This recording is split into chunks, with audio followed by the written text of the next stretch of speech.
Bom dia, pessoas. Então, antes de mais nada, só confirmando, tá achando meio estranho. Começando então a aula, é, vai começar a falar um pouco mais de alguns conceitos.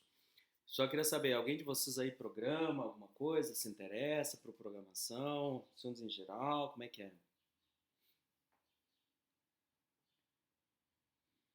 Alguém?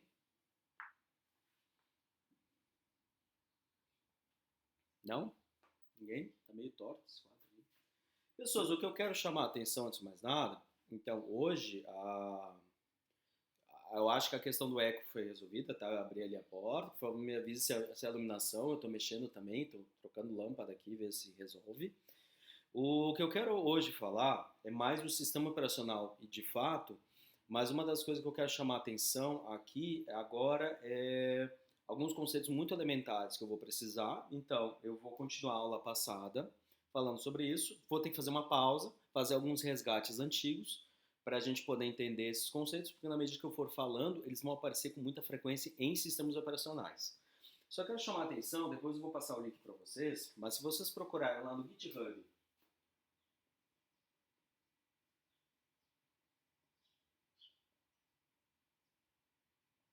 sobre o código da Apollo 11, lá já está disponível, pessoal, acho que foi da própria NASA, não sei quem exatamente publicou, eles colocaram todo o código, desde o módulo de aterrissagem, né, porque tem um módulo que sai, que vai fazer a aterrissagem lá na Lua, e tem outros códigos, eles estão liberados para vocês darem uma olhada. E só para vocês terem uma ideia, o que é fazer uma aterrissagem na Lua usando 32K, 8K, 16K de memória, né? Coisas extremamente, recursos extremamente escassos. E alguma coisa que a gente vai começar a ver. E o que é interessante desse tipo de código é que eles tinham que aproveitar bem alguns conceitos que são estruturas de dados, coisas que a gente aprende lá na computação e que eu tenho que pelo menos colocar aqui, encaixar aqui dentro da disciplina, porque quando eu for falar de usuários, de processos e de arquivos, fatalmente eu vou ter que falar sobre essas estruturas de dados. Beleza? Eu não quero entrar em todos os detalhes, obviamente não é esse o objetivo, mas chamar a atenção que são formas da gente organizar a informação e resolver boa parte desses problemas. Perfeito?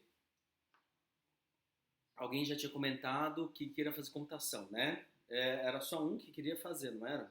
Mais alguém vai fazer computação, pessoas?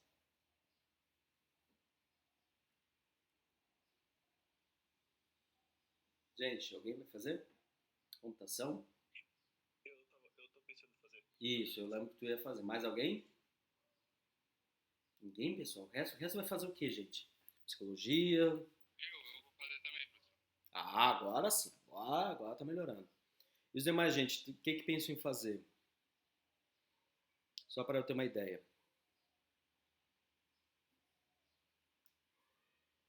Pode? À vontade, gente. Sabe o que eu estou perguntando?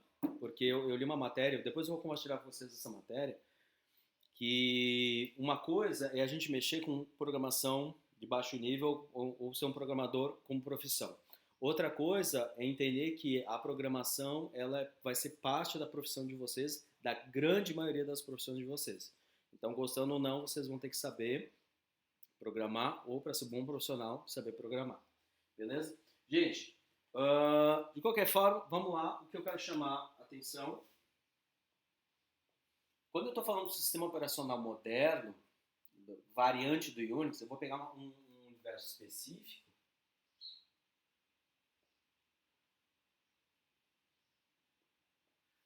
Se vocês deram uma olhada lá na lista do Levenet, naquele link que eu mandei para vocês vão ver que muitos sistemas operacionais têm como parente primário, lá no começo da história, o Unix, seja com CS ou seja com X, mas toda essa parte conceitual ela é herdada de lá, desde o começo dos anos 1970.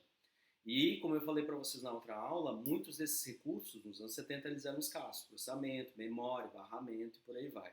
Então, mesmo aquela máquina de von Neumann, né, processador, memória, etc., ela é muito escassa. Espero que tenha gente comentando aqui no canal geral. Deixa eu ver.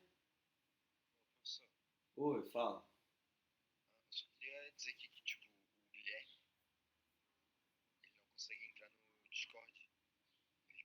serviço dele lá é bloqueado.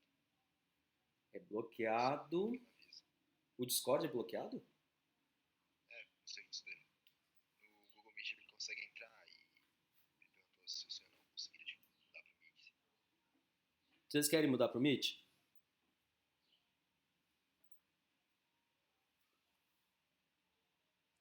Pode ser. Uma boa. Eu não quero, mas se vocês quiserem. Mas se for pra ajudar o Guilherme, né? Pra dizer aula, eu acho tudo bem, né? Só uma coisa só pra ver com o Guilherme, ver se estão bloqueando o DP lá com ele. Tu pode ver com ele agora? Porque é o seguinte, muito provavelmente o que está acontecendo é que o Google Meet, ele usa TCP para a rede, para fazer a transmissão. E o Discord usa o DP. E talvez seja só um bloqueio. Qual que é a empresa que ele trabalha? Não faço a mínima ideia. Deixa eu perguntar aqui. Pergunta, por favor, que qualquer coisa eu possa entrar em contato com o professor, avisar que é uma questão didática, etc. Porque senão vão pensar que o cara vai jogar. Ele não vai jogar, ele vai ter aula. Até se quiser, eu mesmo diretamente entro em contato com o pessoal ou da TI ou o pessoal de gerência, direção, coisa assim.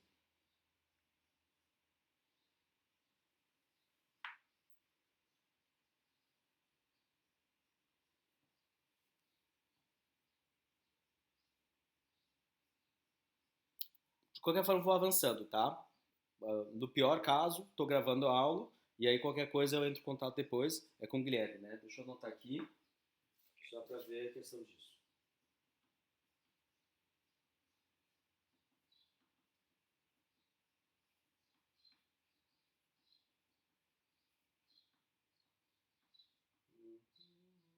E bloqueado na empresa. Tá? Não, eu converso, qualquer coisa eu vejo com o pessoal que, onde ele trabalha. Só vou avançando para a gente não perder muito tempo. Qualquer coisa eu entro em contato com ele depois, tá? Gente, se vocês derem uma olhada então lá no site da Elenê, como vocês viram a parte do variante do Unix, então sempre a gente vai ver um sistema operacional, mais ou menos naquela linha onde eu tenho esse triângulo, que eu sempre desenho já há algum tempo, onde eu tenho os usuários,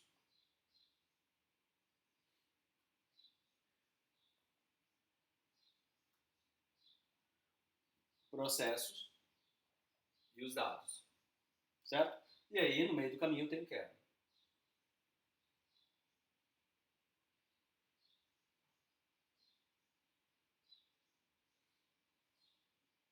Certo? Mais ou menos nessa linha. Então, os usuários, na verdade, pedem uma solicitação para rodar. Então, quando a gente está falando de processos, esses programas que estão em execução, então esses aplicativos, na verdade, quando a gente quer falar dessa forma aqui, é que os usuários eles têm que se identificar dentro do sistema e eles têm que poder fazer as coisas. E aqui nesse caso, já quero chamar a atenção de 3 aspectos de um usuário quando a gente tem que mexer sobre isso. Tá? Vou marcar sempre azul quando eu quero fazer um destaque.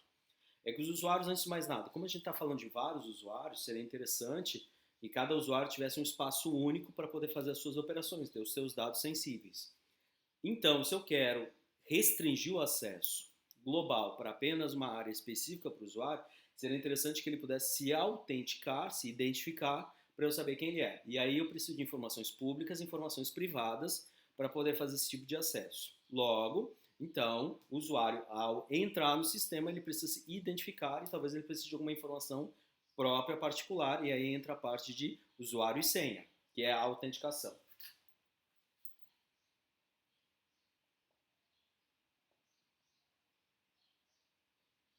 Certo? Então, o mecanismo de autenticação é ele poder se identificar e se distanciar, se discriminar dentro dos usuários para poder entrar no sistema. Uma vez que ele está dentro do sistema, é preciso também entender quais são todos os poderes que ele tem do sistema, porque ele pode ter vários níveis de operação, níveis de acesso. Então, é preciso também, uma vez que ele já está dentro do sistema, informar claramente o que ele pode e o que ele não pode fazer, uma vez que ele já está identificado. Eu já sei que ao entrar no sistema é o usuário Ederson, e eu tenho que dizer que o usuário Ederson pode, por exemplo, usar a impressora, mas não pode acessar a pasta particular de outra pessoa. Então, aí eu vou para uma segunda etapa na identificação de usuários, que é, uma vez ele já autenticado, quais são o nível de autorização dele.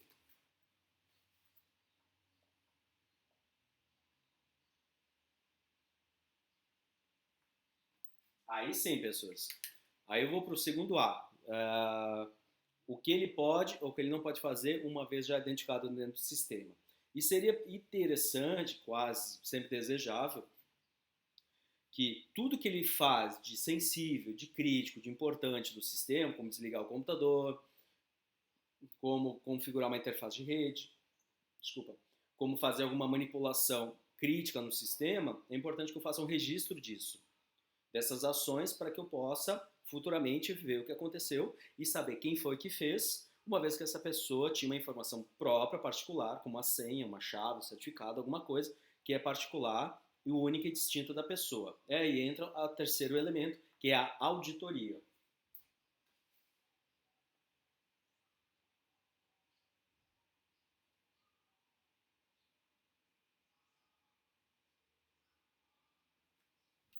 Então, o triplo A, que a gente fala em termos de usuário, é que normalmente esses sistemas, eles se encarregam de um, dois ou até três desses elementos, para que eu possa saber com que o usuário, apenas ele, somente ele, possa ter acesso ao sistema, quais são as ações que ele pode fazer ali dentro, tá? Que depois a gente vai ver, eu quero desmembrar um pouco de cada um desses itens, e também a parte de auditoria, que é fazer o registro dessas ações.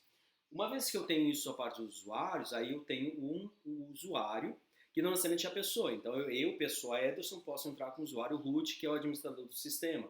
Então é a forma como eu me projeto no sistema, tá? Antigamente a gente, ou em jogos, coisas assim, que os termos como avatar, personagem, coisa assim, mais ou menos essa analogia, como é que eu me projeto dentro do sistema, que cada um dos usuários que eu tenho acesso vai ter isso. Porque eu estou falando de sistemas multiusuário.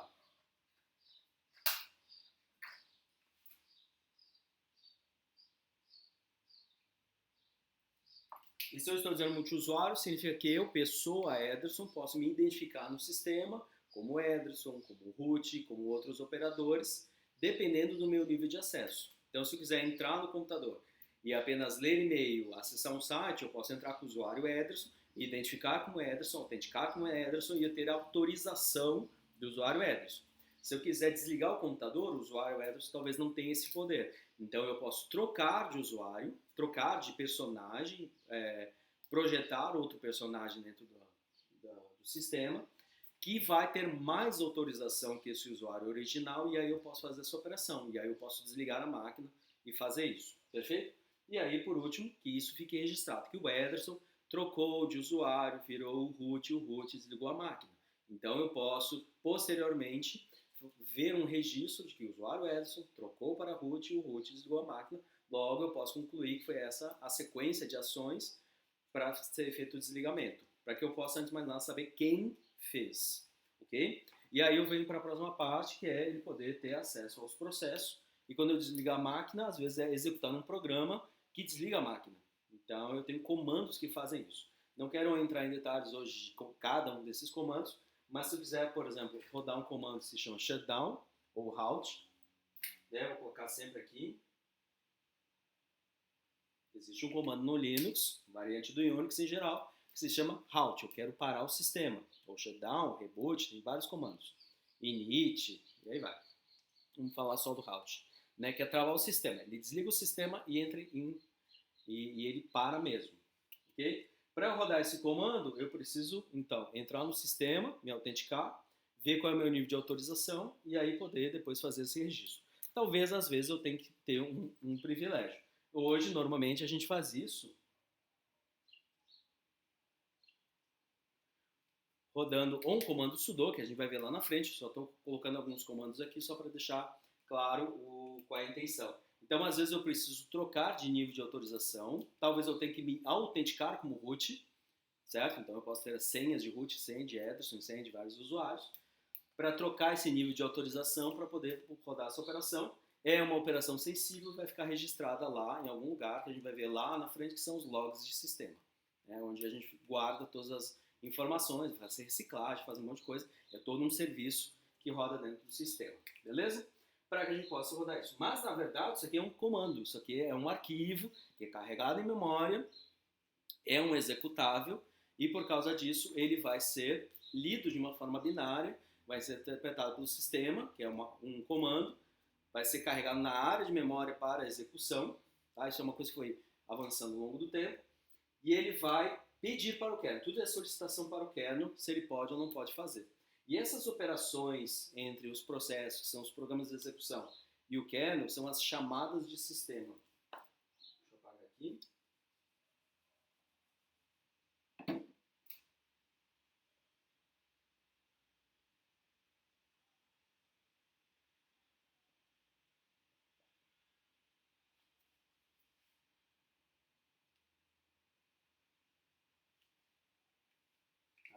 Então, a interação entre as aplicações e o kernel, ou o núcleo do sistema operacional, se dá através de chamadas de sistema. Sempre um processo é disparado por um usuário. Então, essa chamada de sistema sempre é um pedido que se faz para um sistema operacional. E ele vai verificar se ele tem acesso, se ele tem poder para fazer isso. Mas, normalmente, é essa interação que acaba acontecendo entre eles, tá? Como eu falei, não vou ficar colocando vários comandos aqui, mas só para entender que sempre existe um diálogo entre uma aplicação e o sistema e o kernel ou o núcleo do sistema operacional, porque ele vai ficar abstraindo. Uma coisa que tem também lá nessa lógica variante do Unix é que ele abstrai muito a questão do hardware de forma que seja fácil eu entender alguns conceitos, tá? Um desses conceitos é que eu vou ter muitos processos fazendo muitas ações com muitos usuários. Então é normal eu ter muitos processos rodando. Se vocês estão aí com Windows, vão lá no gerenciador de tarefas, ou no Linux, ou no Mac, ou no Android, qualquer que seja o sistema operacional moderno, vai estar sempre rodando muitas aplicações com muitos usuários, e cada um desses usuários tem o seu nível de acesso para rodar. Perfeito? Tá? Isso não é diferente na família Windows. E então, para acessar esses multidados,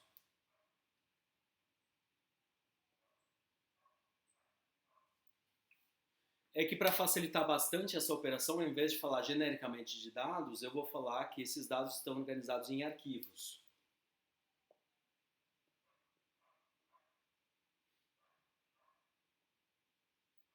Até aí não tem nenhuma dúvida do que eu estou falando. O que eu quero agora, nessa aula diferente da aula anterior, é entrar um pouco mais no detalhe do que é um arquivo e qual a importância dele.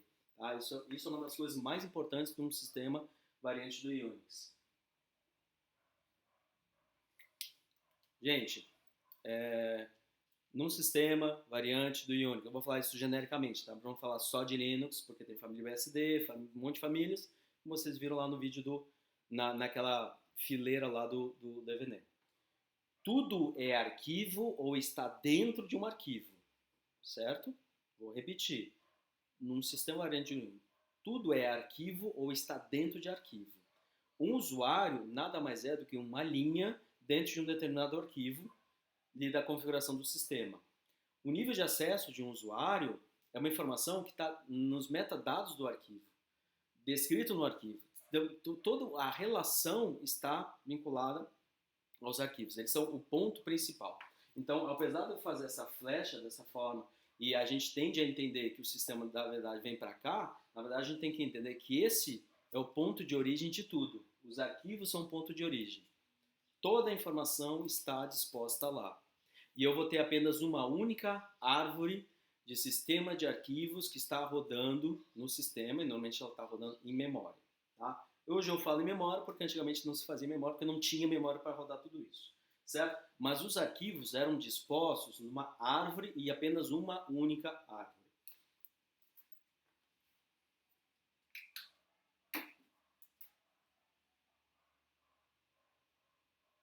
Então, primeira coisa, eu tenho uma raiz, que ele vai colocar como barra. Vocês sempre têm que lembrar que a gente está falando de anos 70, onde o teclado era extremamente limitado. Só para vocês uma ideia, boa parte dos teclados não tinha esses direcionais, não tinha toda essa parte direita de quem tem um teclado completo. Então ele ia estar mais ou menos aquela coluna do Enter, ou F12, coluna do Enter, e os direcionais não existiam, tá? Normalmente não tinham. Eu estou falando de DEC, que é a Digital, uma época que a HP estava começando, a IBM já estava estabelecida, e não tinha um padrão oficial, assim, aquele teclado QWERTY que a gente conhece hoje em dia, que tem praticamente tudo. Tá? Então, quando eu falar de arroba, de barras, todas essas teclas foram, ou esses conceitos, esses usos foram feitos mais ou menos nessa época.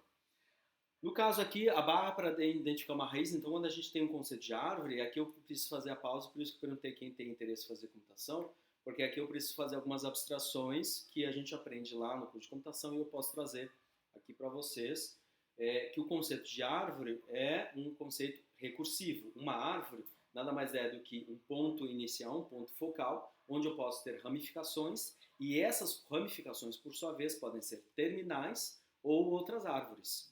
Então aqui eu posso ter uma ramificação final.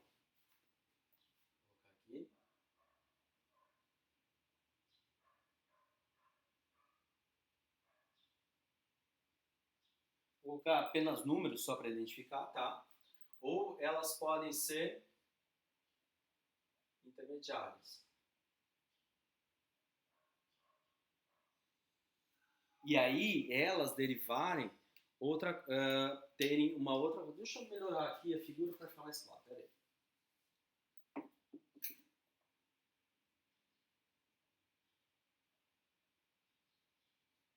Ok? E aí sim a gente passa a ter essa terminologia. E aí essa raiz, essa segunda raiz, que também vai ser uma árvore, que pode ter ramos, que são as folhas, que são terminais, ou elas podem ter galhos ou ramos, que são continuações, que podem derivar outras árvores. E eu posso fazer isso de uma forma sequencial. Perfeito?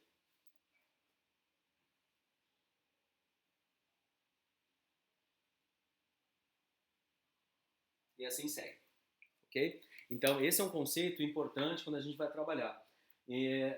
Então, aqui, por exemplo, é barra 3, barra 4, ou barra 1, barra 2. Então, a barra sempre vai dizer qual é o nível da árvore em que eu estou, ou qual que é a árvore, sub-árvore, sub-sub-árvore, e assim segue.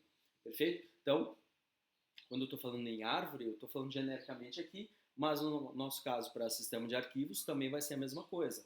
Eu vou ter os vários níveis a partir da primeira raiz, a raiz primordial, a raiz zero, e aí eu vou descendo para todo o sistema, e todo o sistema vai ter apenas uma árvore onde estão conectados os vários dispositivos. Claro, a gente não está mais mexendo muito com isso, porque a gente tinha disquete, HD, primeiro HD, segundo HD, etc. Mas eu só vou apagar um pouco só para fazer um pouquinho melhor a abstração. Pessoas, eu vou apagar aqui, até porque já está gravando tudo, mas só para melhorar um pouco quando eu estiver falando de arquivos, tá? Peraí.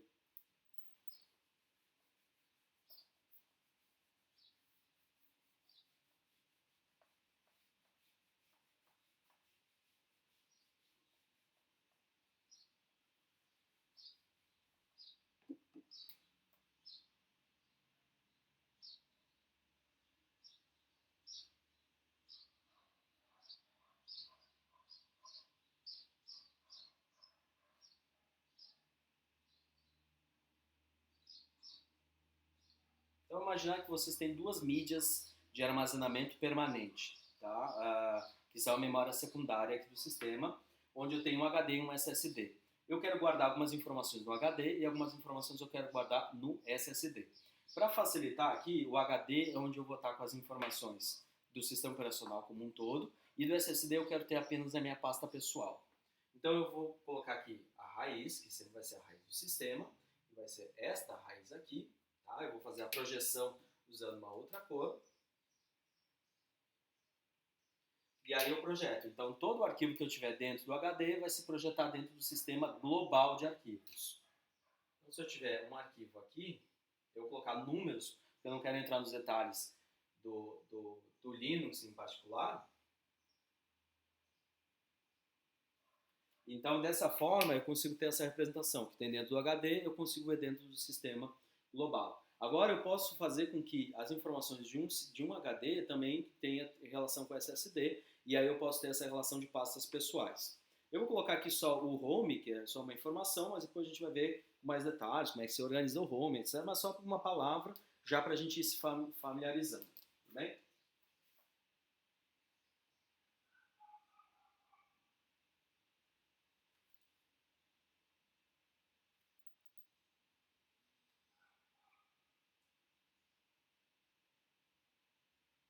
Nesse caso, o que eu preciso fazer é que eu projeto tudo que tem dentro do HD, eu projeto para o sistema global. Isso aqui é carregado em memória para poder visualizar, mas é como eles são pontos de montagem. Na verdade, pontos de montagem, porque eu posso fazer os encaixes.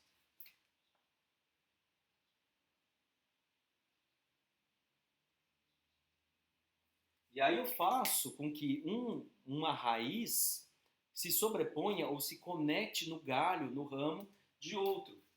Dessa forma. Logo, eu posso ter uma estrutura global que vai operar dessa forma. Então, embora eu, usuário, operador do sistema ou não, veja essa estrutura como um todo, na verdade é assim que a gente está armazenando dentro do sistema. E aqui eu posso guardar usando HD, usando disquete, usando CD, eu posso ser um ponto de montagem de rede, então pode vir através da rede essa estrutura, como a gente vai ver em breve. E aí eu posso fazer essas várias conexões, mas a navegação é a navegação em uma única árvore. Ó, a árvore que vem um ramo que deriva numa outra árvore e aí eu tenho vários arquivos. Então este arquivo aqui, na verdade eu vou acessar ele por /home /3. Embora se eu olhar aqui dentro ele só está com /3 e aqui ele nem consta. Perfeito? Então quando a gente está fazendo essas operações, a gente sempre tem que ter em mente uma coisa é o que a gente observa em termos de arquivo e a outra coisa é onde ele está devidamente armazenado, certo? Quando a gente está operando como usuário, a gente não se preocupa muito se o arquivo, no máximo se ele é lento ou muito lento, mas quando a gente está tendo a operação, a visão de um administrador, que é o que a gente vai ver mais em Arc, a gente tem que saber onde está sendo armazenado para saber como é que a gente tem uma política de backup, de armazenamento, de réplica, de falha, de lentidão, para que a gente possa entregar para o usuário da melhor forma possível. Normalmente a gente guarda informações rápidas no SSD, informações lentas no HD, mas isso não é assim tão óbvio, porque vai depender muito de caso a caso. A gente quer que o sistema carregue rápido, então o sistema operacional vai para o SSD. A gente quer que arquivos grandes que tenham pouca leitura escrita, a gente joga para o HD e assim segue, tá? Então depende muito. Não é mais aquela coisa, discos grandes, discos pequenos, rápidos, lentos. Depende muito do nível de acesso. Mas de qualquer forma, a gente vai estar vendo isso. E cada arquivo, seja um arquivo intermediário, que é o diretório, ou um arquivo terminal, que é essa folha aqui, ou os arquivos de fato, então eles vão ter tipos,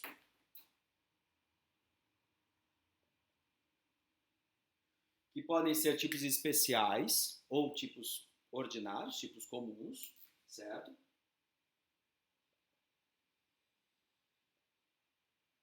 Porque a ideia do sistema operacional, como eu sempre falo, é abstrair conceitos que estão lá embaixo. Então, eu quero sempre ver que a informação que está lá embaixo, gente, voltando aos anos 70, a memória, eu quero sempre acessar a memória de uma forma abstrata. Eu nunca vou acessar a memória diretamente. Eu quero sempre acessar a memória de uma forma abstrata. Um tipo especial que é interessante são os tipos de arquivos de acesso serial. Teclado, mouse, impressora, que antigamente tinha saída de vídeo, eles eram de saídas seriais. Então eu posso ler o arquivo mouse, tá? Embora hoje não se faça mais isso, mas até hoje tem uma entrada serial tipo teclado. E aí eu posso ler essa entrada serial, porque ao falar serial eu estou dizendo claramente, vai vir uma sequência de bits um após o outro, certo? Como se fosse ler um vinil, como se fosse ler qualquer coisa em uma sequência linear. Diferente de um acesso aleatório, como eu estou falando de um SSD, que eu posso ler qualquer ponto da área de memória dele, como eu estou falando de um disco mecânico, né, que é o cabeçote de leitura ou agulha pode saltar para a área de memória, mas aqui eu estou falando claramente que eu quero acessar um bitzinho depois do outro. Só confirmar se está gravando, pessoas. Ok, está gravando. Estava meio preocupado que não estivesse. Então, esses tipos especiais. Claro, nós vamos ter outros tipos, de filas, etc. Tá? Não, por enquanto, eu vou focar aqui.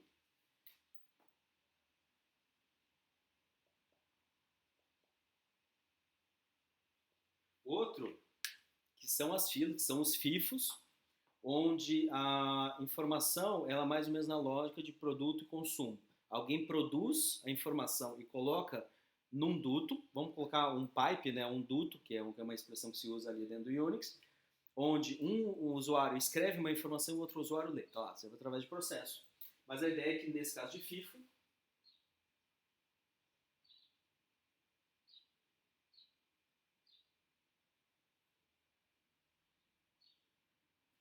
sempre eu faço um sentido, que um usuário vai ler, escrever nesse duto, que é uma fila, onde ele vai colocar a informação. Então, se ele colocar a informação 1, 2 e 3, o usuário vai ler sempre nessa sequência, certo? E aí eu posso fazer uma comunicação direta entre dois usuários, ou melhor, entre o processo do primeiro usuário com o processo do segundo usuário. O usuário nunca está sozinho, ele sempre tem que ser mediado. Essa comunicação com o sistema operacional sempre tem que ser feita através de programas, tem que ser feita através de processos, são programas carregados em memória. Então, sempre que eu quero falar com o sistema operacional, eu tenho que rodar um programa, tá? Rodar um programa. Então, essa forma de fazer essa escrita para cá e para poder ler aqui. Beleza? Se alguém quiser se divertir, pessoas, não vou mostrar isso hoje, só se der tempo, tá? Mas tem um programa bem legal que se chama Netcat.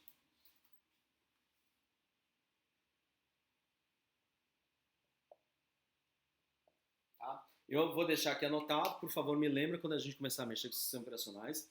Eu já recebi a máquina, tá? O pessoal da TI já me forneceu. Pessoas, alguma coisa a gente vai conseguir fazer um Netcat. Eu solicitei 20 máquinas virtuais, 16 para vocês são 32 alunos para trabalhar em dupla. E eu pedi mais 4? É 4 mesmo. Pedi 4 máquinas para o pessoal do subsequente. Só que daí o pessoal da TI falou que eles não têm recurso para tudo isso, porque eu pedi 20 GB, 20 processadores, mais 200 GB de disco, né, 10 para cada um. E eles não têm esse recurso todo, nem tem IP para todo mundo, PV4, PV6. Então o acordo que a gente chegou é que, na medida do possível, enquanto der, eu vou trabalhar com apenas uma máquina virtual com todos vocês, do integrado, e apenas uma máquina virtual com o pessoal do subsequente. Então, eles me forneceram uma máquina com 4 GB de memória, 4 processadores e 20 GB de disco. A parte boa é que todo mundo vai estar operando no mesmo sistema, então a gente consegue fazer algumas brincadeiras, como manipular arquivos em conjunto, fazer um comando rodar um processo, fazer chat de uma forma bem simplificada, mostrar algumas coisas legais, que é um sistema onde todo mundo está conectado, podendo rodar terminais, integrar, coisas assim. Beleza? Antes, senão era todo mundo separado e a gente fazia comunicações de outras formas. E aí o Netcat, que é um programa que ele pode abrir esses dutos, esses FIFOs, abrir socket, abrir um monte de coisa, que é até um outro tipo especial de arquivo. Sockets, pessoas. Sockets também são arquivos especiais, porque eles são seriais e eles têm uma área de memória um pouco pequena, tá? Mas significativa, tá? Diferente do FIFO, que é byte a byte. E quando eu digo byte a byte mesmo. Aqui no caso do socket eu já tenho uma memória um pouquinho maior, pode chegar a 1 mega, 2 mega, depende do socket, porque aqui eu estou falando de sockets TCP UDP, estou falando de arquivos que são associados a processos, programas que vão fazer comunicação em rede. Então esses sockets eles têm que ser identificados por uma porta, número de porta e protocolo, UDP, TCP e número de porta. Isso, pessoas, vocês lembram? Número de porta, TCP, UDP, essas coisas? Ou eu preciso encaixar depois isso na revisão também?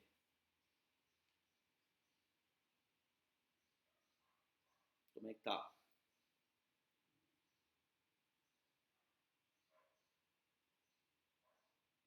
Pessoas, por favor.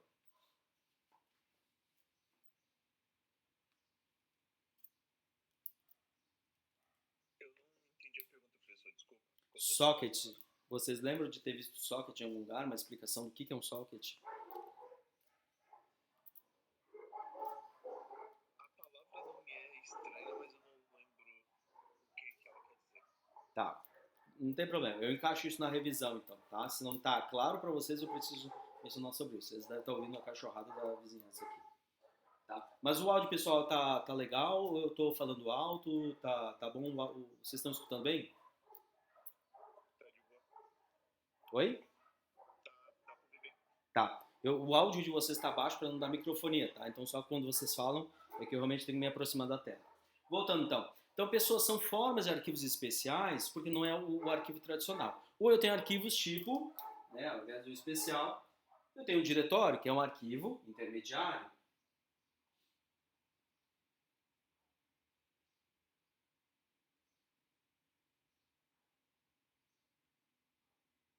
E aqui eu vou usar genericamente arquivos ordinários, são aqueles arquivos comuns, tradicionais, onde eu vou guardar informação binária ou textual. Ponto, arquivo de texto, beleza? E aí eu posso manipular por eles. Então, gente, sempre o arquivo ele vai ter um tipo específico. Ou ele é um especial, ou ele é um diretório, ou ele é um arquivo comum. Tá? Eu vou chamar genericamente de ordinário. Outra coisa que eles vão ter são esses metadados.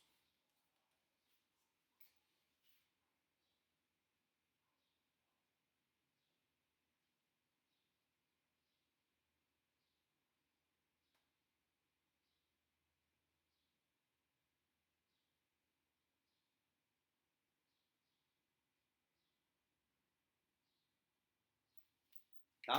E no caso dos metadados, eles vão ter uma coisa que eu já tinha comentado, mas só para deixar mais claro, as propriedades, quem é o dono do arquivo e quais são as permissões, o que ele pode fazer com esse arquivo. E aí sim, ele pode, por exemplo, ler, escrever,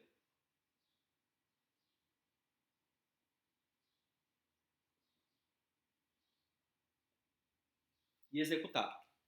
Então são basicamente três permissões, e aí eu estou falando de um octal, porque aqui eu quero entrar depois num detalhe, mas antes de só finalizar aqui. Então eu preciso ler, se eu consigo ler meu próprio arquivo, que eu posso criar um arquivo e tirar minha própria permissão de leitura. Tá? Por algum motivo eu quero tirar essa permissão e então eu não consigo nem ver o seu conteúdo. Tá? Quando eu digo ler, é ler o conteúdo do arquivo. Eu posso escrever nesse arquivo, então eu posso querer que um arquivo seja somente leitura. Quando eu quero arquivar uma informação, por exemplo, deixo lá somente leitura, para deixar claro que é uma informação que ela não deve ser modificada. E eu posso executar. Aqui é uma coisa interessante. Professor, no Linux isso aí é aquele chamado acho que permissão 777, 777. Exatamente.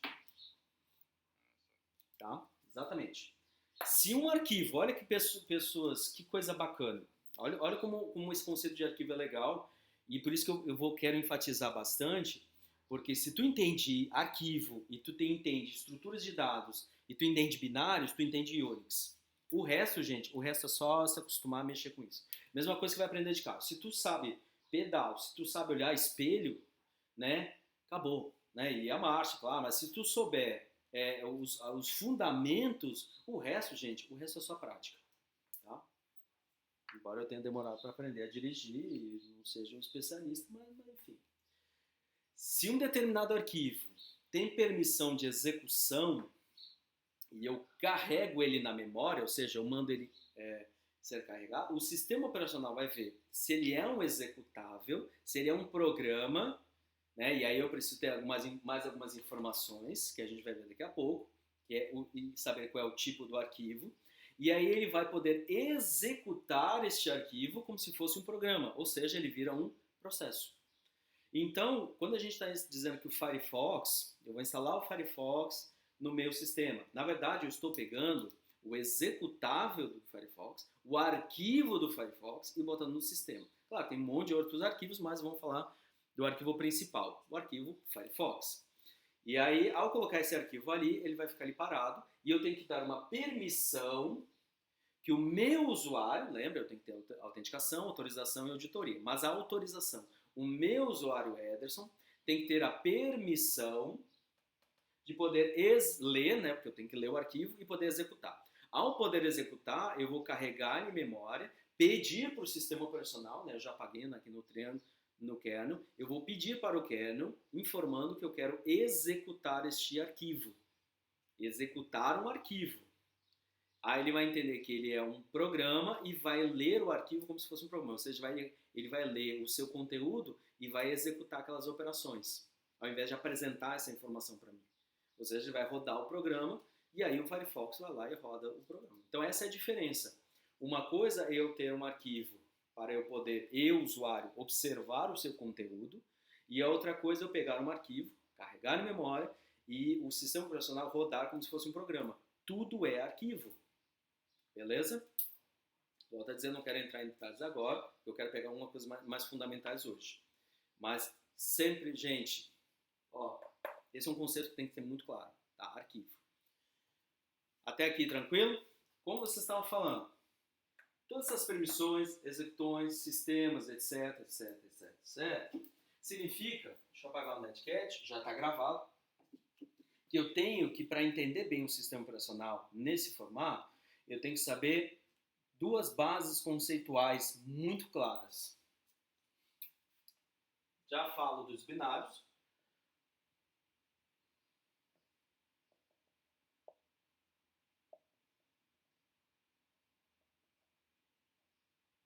Mas eu tenho que saber bem o que são estruturas de dados. Porque sempre quando eu for falar, ó, pode ver que apareceu várias vezes.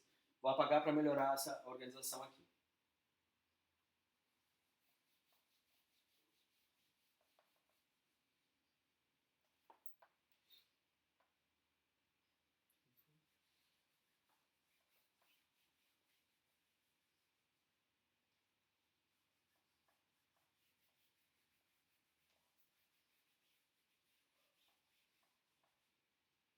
Então, uma das estruturas de dados importante é a árvore. Embora vocês já estejam acostumados a mexer lá com Windows, C, dois pontos, arquivo de programas, Firefox,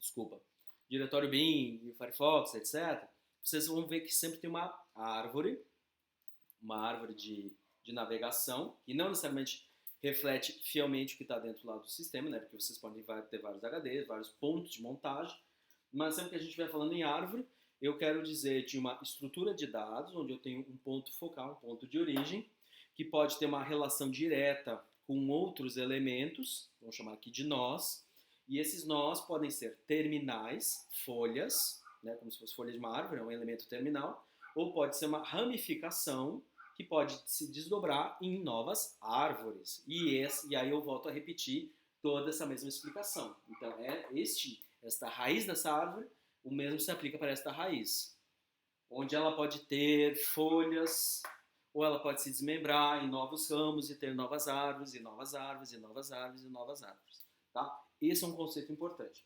Outro conceito é a questão de fila.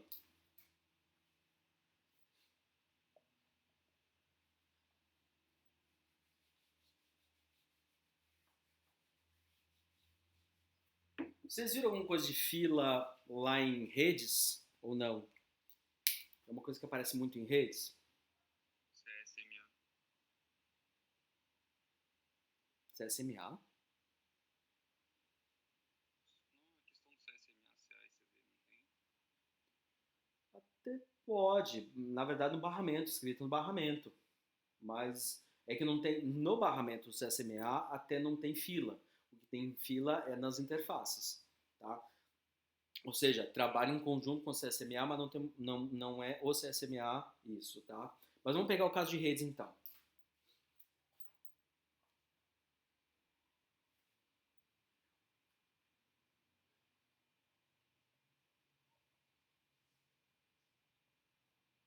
Eu tenho três computadores, A, B e C. Aqui eu já quero então aproveitar o CSMA, tá? Para fazer essa transmissão. Quando a gente está falando aqui numa rede tipo barramento, eu tenho que dizer que as informações elas vão compartilhar o mesmo canal de transmissão, tá? Seja esse qual for, inclusive isso aqui pode ser Wi-Fi, né? Porque a gente está falando de uma mesma frequência, o mesmo canal, o mesmo meio de transmissão, e aí eu quero mandar as informações. E aí eu quero que A e C transmitam para B. Então quando ele vai lá e transmite uma informação 1, transmite para lá, e esse aqui está transmitindo 2. Claro, o que vai acontecer é que o B ele não consegue processar simultaneamente as duas coisas, então o que vai acontecer é que quem chegar primeiro, vamos imaginar que esse aqui está chegando primeiro, ele vai colocar o 1, depois ele vai separar e vai colocar o 2 e vai guardar isso numa fila de espera, como se fosse uma fila de atendimento de um banco, de uma farmácia, alguma coisa assim. Esse conceito de fila que a gente tem no mundo real também se aplica aqui. E aí ele vai atendendo cada um deles, ou seja, tanto A quanto C, deixa eu colocar aqui, quanto A quanto C, são os produtores dentro da fila.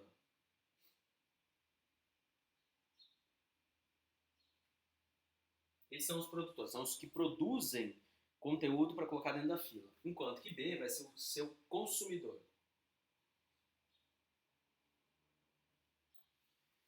Logo, quando o A vai transmitir a informação 1 e o C vai também transmitir a informação 1, ele não vai conseguir atender isso numa velocidade para fazer isso de uma forma tão rápida, então ele vai colocando isso numa fila. Então ele bota a mensagem 1 no primeiro ponto da fila, o 2 no segundo ponto da fila e vai colocando isso um atrás do outro. Então, aqui a gente já pode falar que é um first in, first out. O primeiro que chegar é o primeiro a ser atendido. Se 3 pessoas entram numa farmácia, a primeira pessoa que entra vai pegar a senha ou se posicionar na primeira posição da fila, né, uma fila disposta no chão, ou corredores, ou baliza, o que seja, a primeira pessoa que chegar é a primeira pessoa a ser atendida, que é o first in, first out, FIFO, que era aquele arquivo especial que a gente estava falando. Então eu posso ter arquivos especiais que fazem isso, mas eu também posso aplicar isso a várias coisas. A fila, ela se aplica muito à interface de rede na parte de comunicação, porque às vezes a velocidade com que eu transmito ou recebo pode não ser compatível com a velocidade que eu consigo processar essa informação. E aí eu preciso de muitas vezes usar filas ou FIFOs, tá? Então sempre que eu estiver falando fila ou FIFO é a mesma coisa, tá? Mas é normalmente, quando a gente vê em sistemas operacionais, documentação, etc., a gente vai ver o termo FIFO, ok? E aí eu tenho a pilha também, que é só um último conceito.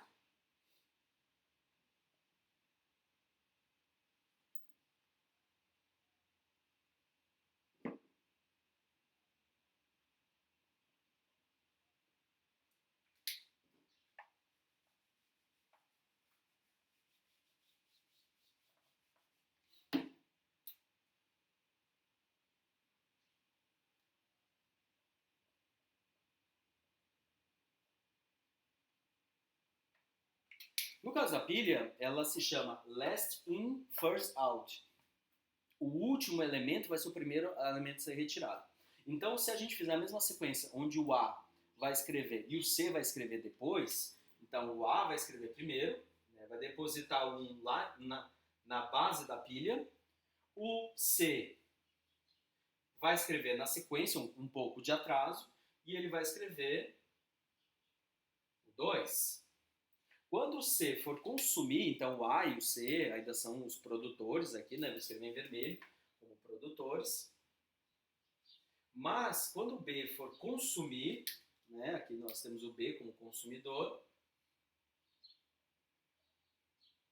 A sequência com que ele vai tirar vai ser exatamente inversa da de injeção dos dados. Então primeiro ele vai tirar quem está no topo, e aí a gente tem que pensar numa pilha de caixas. A gente sempre vai colocando uma caixa em cima da outra e ao retirar a gente tira a última de cima. Ou seja, primeiro vai o 2 e depois vai o 1. E aí ele vem invertido. Às vezes é interessante a gente trabalhar com pilhas, às vezes é importante a gente trabalhar com filas. Mas são conceitos que vão aparecer bastante quando eu estiver explicando. Isso é uma pilha, isso é uma fila. Então a diferença entre pilhas e filas é que na fila, o primeiro a chegar é o primeiro a ser atendido. Na pilha, é exatamente o contrário. É o último. Grosseiramente falando, porque depois a gente vai ver que isso ganha em complexidade, mas genericamente falando é isso. Beleza, pessoas? Então, quando eu falar de sistemas operacionais, isso vai aparecer bastante. Árvore de processos. Então, os processos são organizados em uma árvore. Os processos são enfileirados no processador. Certo? Isso é uma outra coisa que... Então, embora eu tenha uma árvore de processos, para o processador atender a árvore, ele enfileira eles. E aí eu tenho que fazer uma outra coisa. Nossa, agora a brincadeira começa a ficar divertida. Quando eu pego os arquivos, olha só, vamos lá, vamos começar a complicar a coisa. Então, os arquivos, olha que bacana, são organizados numa árvore. Deixa eu ver se eu me lembro da estrutura.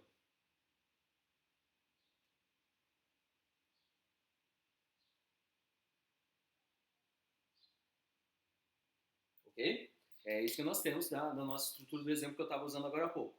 Beleza? Então eu tenho uma árvore de arquivos. Só que quando eu, usuário, tenho autorização, tenho permissão de leitura, permissão de escrita, e eu quero carregar essas informações, eu vou dizer que 2 e 3 na verdade são programas, e eu carrego eles na memória. E ao carregar na memória, para eu organizar toda essa informação, esse conjunto de processos, eu tenho uma árvore de processos. Eu vou colocar aqui em vermelho.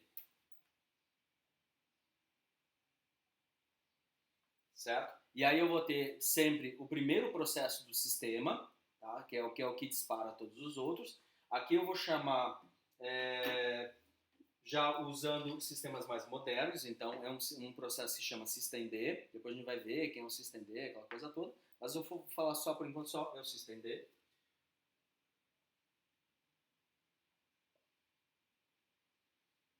Que vai abrir num terminal, já falo daqui a pouco sobre o terminal.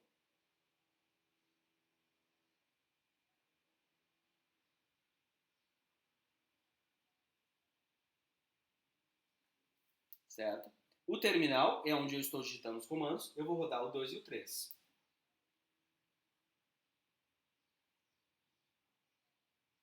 Vou colocar aqui em quadrado para ficar claro que é um processo rodando. E olha que bacana. Aí a gente tem que começar a entender que quando eu tenho uma árvore de processos, significa que eu tenho um systemd, systemd vai abrir um terminal. Gente, eu estou tirando um monte de conceito no meio da história só para ilustrar. Eu, usuário, sempre tenho que interagir com o sistema de alguma forma. Vocês lembram na aula passada que eu estava falando sobre os teletipos? Então, na verdade, o usuário, sempre que ele for operar com o sistema, ele sempre tem que ter uma interface com o sistema. E essa interface tem que ser um programa. O usuário não fala diretamente com o kernel. Ele é intermediado por um processo. E, no caso, eu estou usando um teletipo, que é um terminal, onde eu tenho entrada de dados via teclado, que é um arquivo serial, e eu tenho uma saída de vídeo ou matricial, que seja, que também é uma saída serial. É uma sequência de caracteres, de bytes, que está entrando através do teclado e saindo através do monitor. Só que isso acontece de uma forma que eu já estou acostumado. E aí, ao rodar, se eu tiver apenas um processador, eu tenho 4 processos. Eu não posso rodar todos ao mesmo tempo. Mesmo que lá em 1957, como eu falei lá no vídeo da história da internet, se criou o conceito de time sharing, significa que o tempo do processador é dividido entre todos os processos que estão em execução. Então, cada um vai rodar um pouco. Então, aqui no caso, vamos colocar uma fatia de tempo média, que normalmente se usa, de 100 milissegundos. Então, aqui roda 100 milissegundos, 100 milissegundos, 100 milissegundos, 100 milissegundos, e volta, e vai fazendo isso. Só que daí eu tenho, portanto, que varrer todos os elementos da árvore. Então, eu tenho que rodar esse em primeiro, rodar esse em segundo, e aí eu tenho que escolher se eu vou rodar primeiro os da direita ou os da esquerda. Vamos começar sempre os da esquerda, tá? Aí eu vou rodar esse, quarto, quinto, sexto, sétimo, oitavo, e assim segue. E eu vou fazer isso de uma forma cíclica. Só que se vocês separarem bem, eu enfileirei os processos para rodar em primeiro e em segundo. Eu vou colocar só as iniciais. Então, na verdade, eu vou ter a seguinte fila de processos no processador. Eu vou ter o systemd, depois o terminal. Vou colocar só as letrinhas para ficar mais fácil, tá? Eu coloquei o 2, depois o 3, depois o systemd, depois o terminal, depois o 2, depois o 3. E assim segue. E vamos imaginar que agora esse programa 3 ele se encerrou, ele não faz, ele só executou alguma coisa, eu fechei o programa e acabou. Então eu tiro ele da árvore, e aí a fila, né, ela continua, né, eu vou colocar aqui assim que ela continua, agora ela continua com systemd, terminal, processo 2, e assim segue. E vai fazendo isso. Ou seja, pessoas, os arquivos e os processos são organizados em árvore, que é o jeito mais barato e eficiente de estrutura de dados, porque nos anos 70 eu precisava ser bastante eficiente no uso dos recursos. Né? Eu precisava usar a forma mais enxuta possível. E aí eu tenho, então, essa árvore de processos, e aí eu tenho, aqui no caso, uma fila de processos. Quem entrar primeiro vai ser primeiro atendido. Feito isso, pessoas, então, o que nós temos que entender é que um sistema de arquivos moderno é muito inspirado em conceitos dos anos 70, como eu já tinha definido, e nos anos 70 eu tinha que ser eficiente no uso dos recursos. Mais ou menos o resumo da aula de hoje já. Então eu estou olhando o horário aqui, já são 5 para as 11, vou tentar manter a aula mais ou menos em torno de 1 hora, tá? Gente, só por favor me lembre de depois conversar com o Guilherme para falar com o pessoal da empresa, conversar com ele para liberar o acesso para ele. Okay? E aí sim, pessoas, então eu tenho as árvores que elas são dispostas, mas eu tenho que converter uma árvore em uma fila. Tem várias formas de fazer isso, não vou entrar nos detalhes, daí é se divertir em computação, tá? Isso a gente vai fazer isso em breve, querendo ou não. Então, se alguém se interessar por isso, é uma coisa bacana. Feito isso, pessoas. Então, hoje eu fiz uma visão geral bastante breve do que é uma estrutura de dados e para agora eu tenho que falar de binário. Para as próximas aulas, então, eu quero fazer com vocês alguns exercícios para a gente conseguir pensar rapidamente binário, decimal, conversão binário, decimal e decimal binário. Perfeito? E quando eu digo rápido, é rápido, tá? A meta que eu sempre mais ou menos estipulo, só para vocês terem uma ideia, é que a gente consiga converter a frase de impacto assim que eu sempre uso, é que a gente consiga converter tão rápido que a gente não consiga nem falar a tempo. Beleza? Porque a gente vai fazer muitas vezes cálculo. Como comentaram agora há pouco ali da parte das permissões, as permissões e todos os sistemas, tudo dentro do sistema, gente, são estruturas de dados que guardam informações binárias. Então, as permissões são números. É um octal. Octal, gente, é base 8. E aí a gente tem que ficar girando. Então, na verdade, ler é permissão 1. Não é ler, é 1.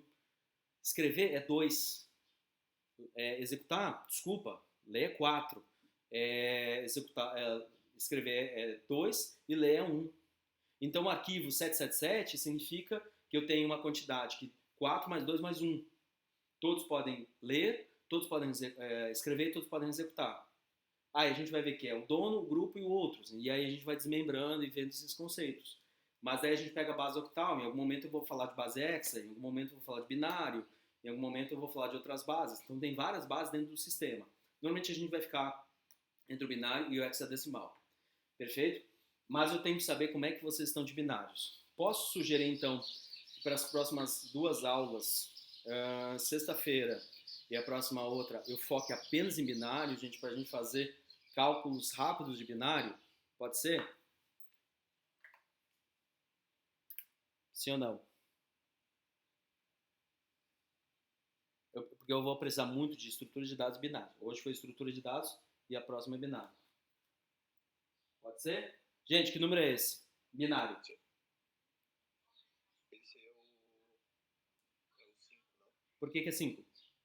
Porque é 2 na 2 mais 2 na 0. Que é 4 mais 1. tipo isso. Que número é esse? É vezes 2, é 10. Porque é 2 na 3 mais 2 na 1. Né? 8 mais 2. É isso, gente. 45, desmembrar, pessoal. 45, vamos lá. Pegando as bases de 2, vamos lá. 45 é 32 mais 3. 3 é 8 mais 4 mais 1, né? Então, o 45 é 32 mais 8 mais 4 mais 1. Fechou? É isso que a gente vai fazer em 2 dias. Eu preciso que vocês participem muito das aulas, porque daí, assim, essa aula de binário... Gente, eu aprendi muito mexendo com o sistema Cisco. Tinha um livro do Todd Lemon, que ele ensinava manhas para calcular binário. E a partir dele, eu derivei assim, a ideia básica dele, é um curso de CCNA que ele tem, de Cisco, de curso de certificação Cisco, e quero aplicar com vocês. Mas, de novo, eu quero que vocês consigam calcular de um jeito muito rápido. 60, gente. 32 mais 28. 32 é a potência de 2. 28 é 16 mais 12. 12 é 8 mais 4. Então é 32 mais 16 mais 8 mais 4. Beleza? Qualquer número, gente. Até 255 a gente tem que calcular assim. Ficou claro? Daí a gente vai brincar em binário. Acho que vocês não aprenderam dessa forma. Vocês devem ter aprendido por divisões, né? Ou não? Como é que foi? Sim, a gente aprendeu por divisão. Tá. Então, pessoas, a ideia é, nas próximas aulas, eu focar bastante em binário, para a gente pegar alguns métodos para acelerar o raciocínio, porque eu quero 2 coisas. Que vocês estejam familiarizados em ver 10, vocês têm que ver 10, beleza? Mesmo que ele esteja escrito em decimal, convertendo, aquela coisa toda. E vocês têm que fazer a conversão rápida disso aqui. E quando eu digo rápida, é mental, e simplesmente sair falando o número, certo? Por exemplo, 100. 100 é 64 mais 32 mais 8, né?